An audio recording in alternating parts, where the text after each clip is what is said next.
Right, so this is the Flame Tornado. It's a pretty common demonstration. What you need for this is a stainless steel rubbish bin with holes in it.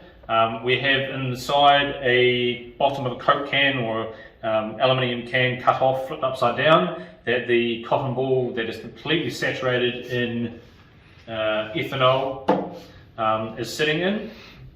And this is sitting on a turntable, so you need a good turntable that can spin without any friction, that just spins for quite a while. So we'll just light it up. There's no light. Nope. What is it? No light. There we go. And we'll notice if we get it spinning, it is quite impressive. So the key to having quite a high flame is the amount of ethanol. So you really want to go for gold with ethanol, put as much as you can in there. And that gives you a nice tall flame. So we'll flick the lights back on, and what we can do is we can demonstrate we'll just spin this up a little bit faster, the air currents inside the rubbish bin by filling it with smoke. Let's get this going. There we go. Oh, I may have blown it out.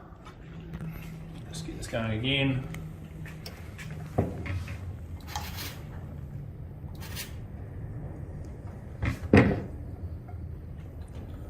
Try that one more time, get it really going.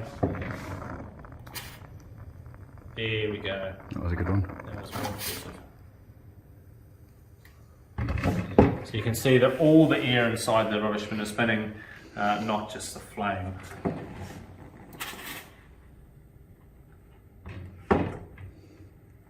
And to blow it out, the easiest and the safest way to do it is just blow through the rubbish bin. So blow the can over.